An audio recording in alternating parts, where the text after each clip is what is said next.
Glurk made a sling for Luna that hung from all four of his shoulders as he walked on all sixes. He took to pacing with the baby from the swamp, past the workshop, past the castle ruin, and back again, reciting poetry as he did so. He did not intend to love the baby, and yet, from grain of sand, recited the monster, birth's light, birth's space, birth's infinite time, and to grain of sand do all things return. It was one of his favorites. The baby gazed as he walked, studying his protruding eyeballs, his conical ears, his thick lips on wide jaws. She examined each wart, each divot, each slimy lump on his large, flat face, a look of wonder in her eyes. She reached up one finger and stuck it curiously into a nostril. Glurk sneezed, and the child laughed. Glurk, the baby said, though it was probably a hiccup or a burp. Glurk didn't care. She said his name. She said it. His heart nearly burst in his chest. Zan, for her part, did her best not to say, "I told you so." She mostly succeeded. In that first year, both Zan and Glurk watched the baby for any sign of magical eruption. Though they could both see the oceans of magic thrumming just under the child's skin, and they could feel it too each time they carried that girl in their arms, it remained inside her, a surging, unbroken wave. At night, moonlight and starlight bent toward the baby, flooding her cradle. Zan covered the windows with heavy curtains, but she would find them thrown open and the child drinking moonlight in her sleep. The moon, Zan told herself, is full of tricks. But a whisper of worry remained. The magic continued to silently surge. In the second year, the magic inside Luna increased, nearly doubling in density and strength. Glurk could feel it. Zan could feel it too. Still, it did not erupt. Magical babies are dangerous babies, Glurk tried to remind himself day after day. When he wasn't cradling Luna, or singing to Luna, or whispering poetry into her ear as she slept. After a while, even the thrum of magic under her skin began to seem ordinary. She was an energetic child, a curious child, a naughty child, and that was enough to deal with on its own. The moonlight continued to bend toward the baby. Zan decided to stop worrying about it. In the third year, the magic doubled again. Zan and Glurk hardly noticed. Instead, they had their hands full with a child who explored and rummaged and scribbled on books and threw eggs at the goats and once tried to fly off a fence, only to end up with 2 skinned knees and a chipped tooth. She climbed trees and tried to catch birds and sometimes played tricks on Firion, making him cry. Poetry will help, Glurk said. The study of language ennobles the rowdiest beast. Science will organize that brain of hers, Zan said. How can a child be naughty when she is studying the stars? I shall teach her math, Firion said. She will not be able to play a trick on me if she is too busy counting to 1,000,000. And so Luna's education began. In every breeze exhales the power of spring, Glurk whispered as Luna napped during the winter. Each sleeping tree dreams green dreams. The barren mountain wakes in blossom. Wave after wave of magic surged silently under her skin. They did not crash to the shore. Not yet. Chapter 6, in which Antain gets himself in trouble. During Antain's first 5 years as an elder in training, he did his best to convince himself that his job would one day get easier. He was wrong. It didn't. The elders barked orders at him during council meetings and community functions and after-hours discussions. They berated him when they ran into him on the street, or when they sat in his mother's dining room for yet another sumptuous, though uncomfortable supper. They admonished him when he followed in their wake during surprise inspections. Antain hung in the background, his eyebrows knit together into a perplexed knot. It seemed that no matter what Antain did, the elders erupted into purple-faced rage and sputtering incoherence. Antain, the elders barked, stand up straight. Antain, what have you done with the proclamations? Antain, wipe that ridiculous look off your face. Antain, how could you have forgotten the snacks? Antain, what on earth have you spilled all over your robes? Antain, it seemed, could not do anything right.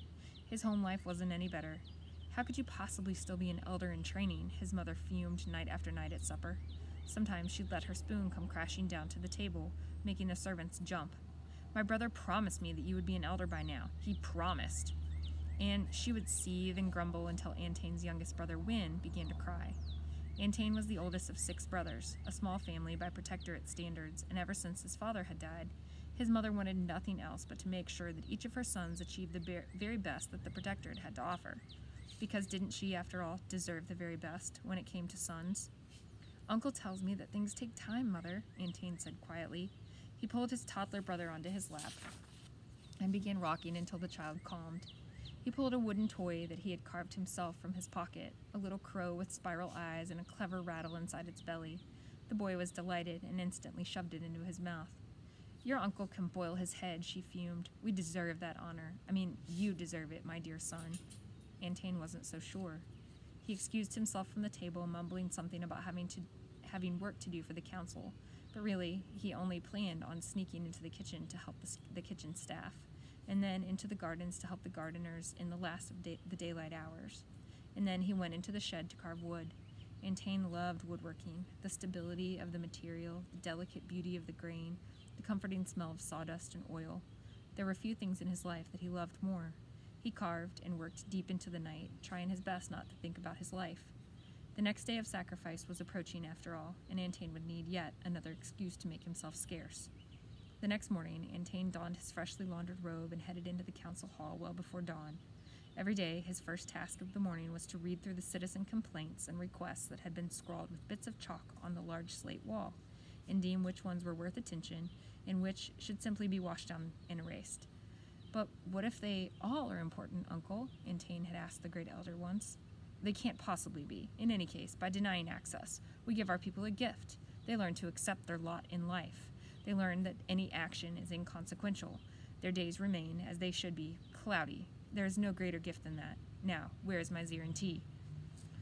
Next, Antain was to air out the room, then post the day's agendas, then fluff the cushions for the elders' bony bottoms, then spray the entrance room with some kind of perfume concocted in the laboratories of the Sisters of the Star, designed apparently to make people feel wobbly-kneed and tongue-tied and frightened and grateful all at once.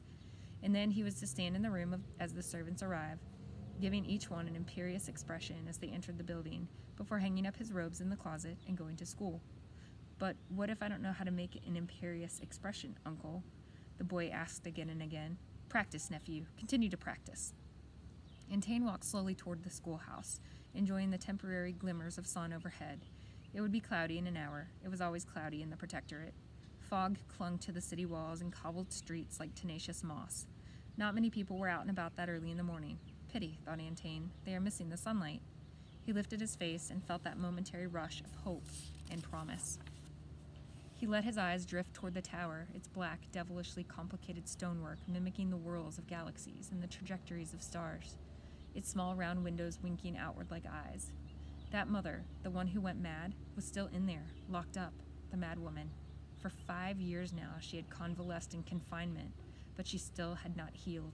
In Antain's mind's eye, he could see that wild face, those black eyes, that birthmark on her forehead, livid and red. The way she kicked and climbed and shrieked and fought, he couldn't forget it. And he couldn't forgive himself. Antain shut his eyes tight and tried to force the image away. Why must this go on? His heart continued to ache. There must be another way. As usual, he was the first one to arrive at school. Even the teacher wasn't there. He sat on the stoop and took out his journal. He was done with his schoolwork. Not that it mattered. His teacher insisted on calling him Elder Antain in a breathy, fawning voice, even though he wasn't an elder yet, and gave him top marks no matter what kind of work he did. He could likely turn in blank pages and still get top marks. Antain still worked hard in spite of that. His teacher, he knew, was just hoping for special treatment later.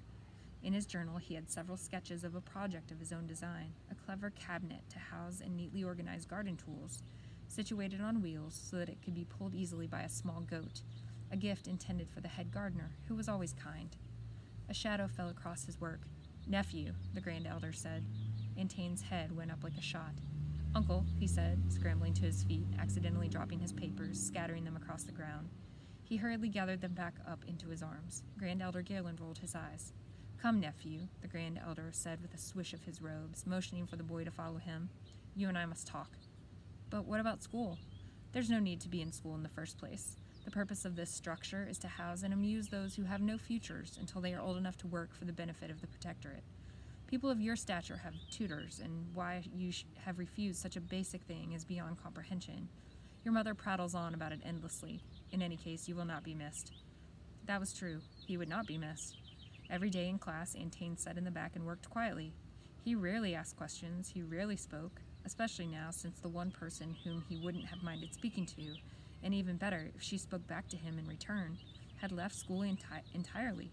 She had joined the Novitate at the Sisters of the Star.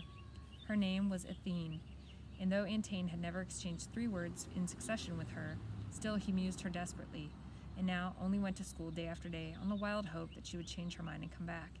It had been a year. No one ever left the Sisters of the Star. It wasn't